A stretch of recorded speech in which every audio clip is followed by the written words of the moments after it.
Hello everyone, Adam here, and I'm going to give you some tips and recommendations when playing through Death Stranding. Now the first one is transporting resources. Resources are isolated in each shelter and city, so they're not shared between all the settlements. So if you know you're not going to come back to a specific shelter that's out of the way and within an isolated area, I recommend that you take whatever critical materials you need, like metal or ceramics, which are used for roads, and take them to a shelter that you're going to pass by frequently, because it'll ensure that you always have material to fabricate other items with.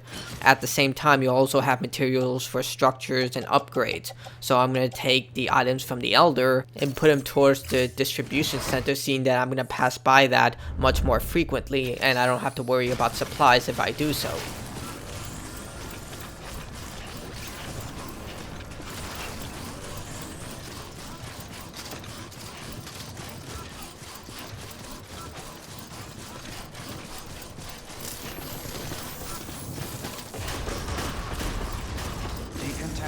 You should always check the shared cargo selection in the menu whenever you go to a new city or shelter. The reason behind this is that not only does it house items that the other players will donate to you, but they will also have lost cargo and cargo they cannot deliver, so they entrust other players to do so. However, sometimes you may find items that need to be delivered to that same location where you're finding the cargo. So I would recommend you go through it, find any items that need to be delivered at that specific location where you're selecting the cargo, and just put them in there.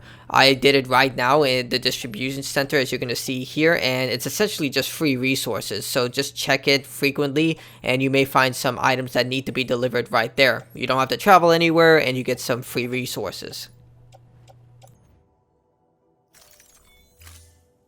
The best upgrades in the game are the exoskeletons. These are all mandatory. You'll get them through story progression, but you'll only get the first level. For you to get the third level of each of these exoskeletons, you'll need to deliver packages to these specific people. So the first exoskeleton you'll get is from the engineer. He'll give you the power skeleton, which increases the amount of weight that you can endure, so you can carry more cargo. So once you get the exoskeleton, I highly recommend that you gain rank 4 with him. You only need to get to rank 4 in order to get the maximum level exoskeleton, but you won't get the next exoskeleton 2 hours later. So I highly recommend that you get the power skeleton to its maximum rank in order to carry a lot more cargo, and it'll make things a lot easier. Go ahead.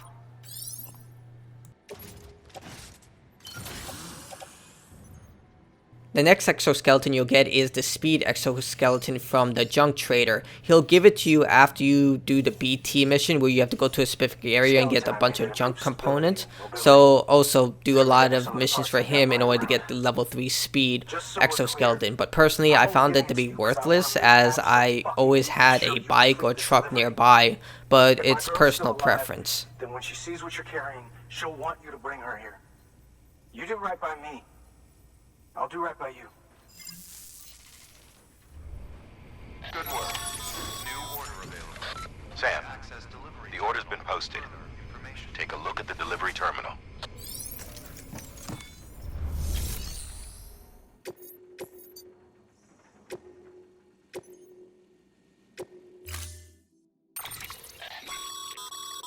According to the junk dealer, the Cairo hourglass is and that kind of cargo.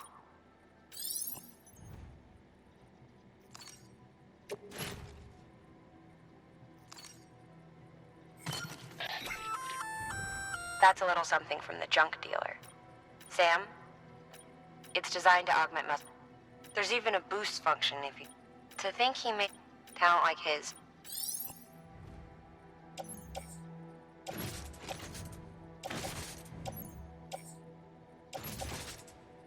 The last and perhaps the most annoying exoskeleton to get is the terrain exoskeleton. You get it from the roboticist inside the mountains. She's literally inside a closed area of the mountain, so getting to her is a pain in the butt.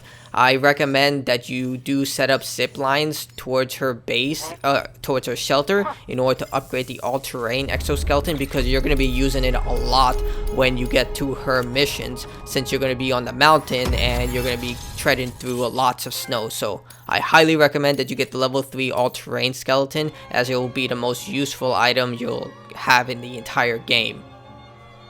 Alright, this next tip is dealing with BTs. Now, if the BTs are really annoying you, there is a pretty simple way to clear out the entire area. Get caught. I'm not kidding. When you get caught, you are dragged to the center of the arena, and then you're forced to fight a BT, either a Kraken or the dog. I don't know what the dog's specific name is. But when it happens, simply run to the edge of the arena or kill the creature if you want to. You have enough weapons. But the easiest way is just to run to the end of the arena. The creatures are pretty dim and they won't really attack you.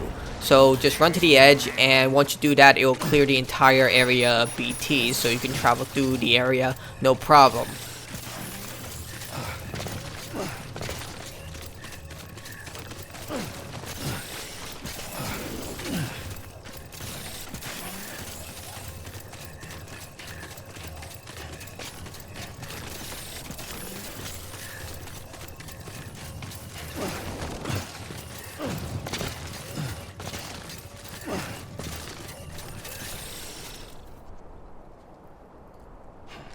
Alright, the last tip I'm going to give you guys is the double jump. Now, you've probably seen this ability. You have to run at maximum speed and jump. Once you do so, you'll be able to jump twice. This is an extremely useful ability when you're running away from enemies or need to make a leap across a heavy flowing river.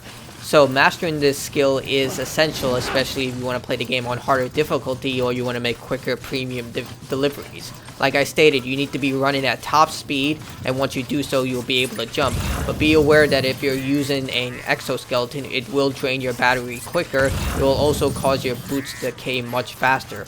Also, doing the double jump when hopping next to a rock, bad idea unless you want to fall over and slam on your face.